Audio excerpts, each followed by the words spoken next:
Ya, di segmen ini tentu saja apa yang harus dilakukan nantinya oleh siapapun presiden yang terpilih agar program-program ekonomi yang sudah disampaikan ini tidak hanya sekedar slogan, tidak hanya sekedar populis, tetapi memang membuat makna bagi masyarakat ke depan sehingga tidak lagi banyak yang golput karena orang mempunyai harapan terhadap memilih seorang presiden. Ya, mungkin Mas Bima dulu nih, Mas Bima.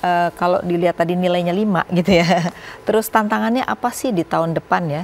Tantangannya apa? Kemudian apa saja yang mereka bisa lakukan agar lebih fokus. Jadi tidak terlalu banyak kebijakan yang akhirnya tidak tercapai dan akhirnya juga tidak ada yang mengawal gitu. Karena kita lihat kebijakannya banyak, tapi nggak ada yang ngawal. Kayak waktu itu kan ada kebijakan sampai 17, tapi ternyata dalam implementasinya orang nggak melihat itu sebagai sesuatu yang terlaksana gitu. Gimana? Yang jelas 2019 sampai 2020 karena tekanan globalnya cukup berat. Jadi eksternal tuh berat ya? Betul, maka fokusnya nggak akan kemudian terlalu muluk-muluk. Pasti stabilisasi nilai tukar rupiah dulu. Stabilisasi ya. Kemudian bagaimana caranya menekan defisit transaksi berjalan, itu saling berhubungan. Baru dalam jangka menengah setelah kemudian apa yang disebut sebagai new normal dalam hal kebijakan moneter global itu tercapai pada satu titik keseimbangan baru di situ mulai start kemudian ada yang bangun infrastruktur ya untuk meningkatkan daya saing itu. Kemudian ada juga yang berpikir soal sumber daya manusia, bagaimana membangun sekolah vokasi yang lebih berkualitas ya. Dan ini berkaitan kalau sekolah vokasinya berkualitas, maka industri 4.0 itu bukan sekedar jargon. Harapannya memang mengarah ke sana. Dan yang terakhir saya kira adalah bagaimana meningkatkan inovasi. Saya sih lebih banyak berharap sekarang karena kelas produktif sampai 2030 didominasi milenial, 18 sampai 35 tahunan. Kasih aja mereka kemudian fasilitas internet cepat. Ya, infrastrukturnya fokus misalkan internet situ ya, betul, gitu, internet akses internet yang cepat dan merata. Kemudian kalau ada yang membuat platform e-commerce ya, yang kemudian bisa membalik arah karena sekarang 90% barang e-commerce-nya dari impor, kita ingin balikan menjadi export oriented ya. Ada salah satu misi dari Capres yang bicara soal itu, saya kira cukup bagus ya. Nah, itu kalau kita bisa melakukan itu sudahlah 2030 setidaknya ada beberapa tulang punggung ekonomi kita yang masih cukup aman gitu. Oke, Mbak Nina, di Cina itu sekarang mengatakan 2025 dia akan mengembangkan yang One Road, One Belt, One Road. Itu adalah produk-produk yang dia produksi tidak lagi mass production saja, tapi juga premium dan high product. Itu artinya mereka sudah punya target pada jangka waktu tertentu. Nah, ini gimana nih capres kita nanti kalau tadi dilihat masih umum, kalau Cina ini jelas 2025 mau ngapain dengan strateginya gitu. Nah, apa harapan Mbak Nina dengan siapapun nanti pemenangnya dengan apa program kerjanya ini? Ya, kalau kita lihat kan 2019 sampai 2024 periodenya ya. Jadi apapun yang terjadi di dunia kita harus bergerak. Kita nggak bisa diam menunggu selesai ya, stormnya itu terus-terusan ada. Jadi yang saya bayangkan adalah bagaimana Indonesia berkelit begitu kan dari kesulitan-kesulitan ini. Memang kalau setiap negara membangun dinding proteksi, yang harus dilakukan Indonesia adalah hati-hati dengan dinding itu. Ya, jadi kita pun juga harus hati-hati dalam membuka diri. Saya tidak mengatakan harus menutup semua hal, tetapi kalau negara lain melakukan hal Trump jahat aja berani proteksi ya, gitu ya. Jahat pada kita, jahat itu dalam arti memblok.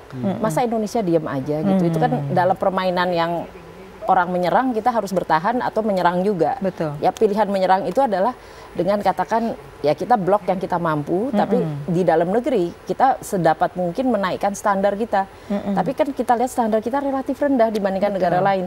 Jadi ini yang membuat kita gampang sekali masuk ya. Bahasa itu tidak jadi alat ya, di Indonesia kan bahasa itu kalau di negara lain bahasa menjadi alat untuk labor masuk ya, tenaga kerja masuk. Harus bisa berbahasa Jepang misalnya. Indonesia tidak tuh. Itu tanda tanya kita kan. Lalu loh kalau nggak begitu, padahal pada level yang bawah skilled, unskilled itu ya, itu kan wajib. Kalau negara lain dia blok itu bahasa misalnya. Keahlian juga. Nah, jadi yang saya ingin katakan pertama sadar bahwa kita ini dalam kondisi chaos ya tahun depan dan mungkin masih 2-3 tahun sampai Trump apakah terpilih lagi jadi presiden gitu ya. Nah, sementara itu kita harus berbenah kepada standarisasi apakah itu produk maupun manusia. Itu jangka pendek sekali. Jangka berikutnya kita harus melihat mana yang bisa difokuskan untuk kita bertahan tadi. Katakanlah pariwisata itu hebat. Oke, kita benahi dengan benar. Fokus di pariwisata slogan dan insentif tapi nggak ada strateginya gitu ya. Betul. Jadi fokus di pariwisata hebat. Kalau kita bisa bersaing sama Malaysia atau lain kan bagus, lipat 10 lah wisatawan luar negeri ke Indonesia begitu. Jangan lipat 2, lipat 3 begitu ya. Jadi serius untuk itu aja lumayan karena memang ini investasinya nggak besar-besar banget. Kalau kita lihat pariwisata itu semua orang bisa masuk, apakah dia tenaga kerja rendah skillnya atau Betul. tidak. Jadi ada fokus Bisa yang benar. merata lah ya, tenaga kerja dari atas sampai bawah kita bisa juara masuk. di Padang, juara wisata halal, di Bali, Jawa itu island terhebat di dunia begitu kan, apa pulau terhebat ya. Tapi kok nggak ada wisatawan gitu yang banyak gitu ya? Ada, tapi nggak banyak, Iya, gitu. iya. Jadi kalah bersaing kan. Jadi kita bilang ini dipoles-poles dikit masa nggak bisa sih Iya, gitu iya. kan. Jadi yang jangka pendek oke lah ada pariwisata, tapi jangka yang Menengah tadi ya? yang menengahnya itu UKM kita babak belur hari-hari ini gitu ya, karena strategi yang tidak jelas dari regulasi. Jadi kalaupun nanti incumbent pun menang pun juga harus melihat kan, jangan melihat hanya periodenya ya, tapi harus 5 melihat tahun. periode berikutnya gitu ya. Ya, Kadang-kadang 5 suka tahun begitu ini, kan. 5 tahun ini periode bertahan, karena kalau Indonesia enggak, Indonesia hancur dengan sendirinya gitu ya. Karena Jadi apa yang dikatakan McKinsey nggak tercapai dong 2030 nah, kalau itu kita nggak ngerti bener lagi. nggak? Itu kan ramalan boleh saja kalau asumsi terpenuhi. Iya. Tapi kalau di tengah jalan kita udah kehilangan lapangan kerja, kehilangan industri, kehilangan semua, Anda mau bersaing Betul. apa? 10 tahun lagi Oke. gitu. Jadi hari ini kan ya coba lihat yang miskin itu siapa, yang nggak dapat lapangan kerja siapa. Masa kita diamkan Iya, gitu. iya. Jadi saya melihat fokus di pariwisata, fokus sektor informal yang ada di pertanian itu harus dibenahi untuk naik jadi UKM yang bagus gitu ya. Jangan jadi tukang ojek lah. Iya. Nah, Tukang Mas ojek Bima, gitu. yakin nggak kita akan mengalami apa yang dikatakan McKinsey 2030 kita akan mencapai titik di mana ekonomi kita akan menjadi ekonomi nomor 4 dunia ya. Tetapi di satu sisi juga Bappenas kalau banyak membicarakan itu tentang middle income trap nih. Nah, ini gimana nih policy antara keberhasilan dengan middle income trap yang akan terjadi? Apa komentarnya? Ya, jadi kita pernah bikin satu simulasi sederhana sebenarnya dari PDB per kapita.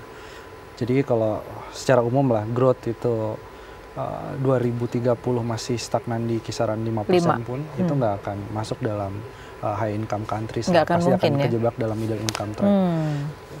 Minimum sekali 8-9%. Ya, baru kemudian kita escape Baru di bisa. 2030. Nah, untuk ini kan pilihan kemudian ya. Betul. Kalau sekedar populis kemudian bagi-bagi subsidi kemudian ini ya bisa jadi kalau itu yang jadi fokus utama juga Pada saatnya? susah untuk mengejar growth karena ada kemudian konsekuensi kalau ketimpangan yang ingin direduksi kemudian growth-nya ada agak-agak melambat seperti itu ya. Nah, jadi kita perlu fokus yang mana dulu nih. Tapi kalau pengen lepas dari middle income trap, ya balik lagi tadi saya setuju industrialisasi yang menjadi tulang punggung utama.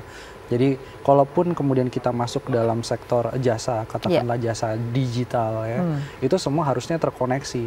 Jadi e-commerce jual produknya dari produk UMKM, fintech pun untuk jangan kebalik UMKM. Ya. Sekarang 70% malah barang import, bukannya malah kita mengekspor barang Betul, gitu kan. Itu yang kemudian kalau ingin lebih berkualitas pertumbuhannya seperti itu dan bisa mengangkat kemudian lapisan masyarakat yang bawah. Oke. Nah, Mbak Nina kalau sebagai kata ya supaya ini masyarakat ini kan kadang-kadang kalau mau melihat visi misi capres itu sebenarnya apa sih? Kalau masyarakat mau milih nih nanti mau nyoblos nih, gimana caranya supaya tahu bahwa capres yang dipilih itu akan bisa membuat mereka hidup lebih baik gitu? Apa kuncinya? Masyarakat ini nanti ngelihatnya apanya nih gitu? Iya.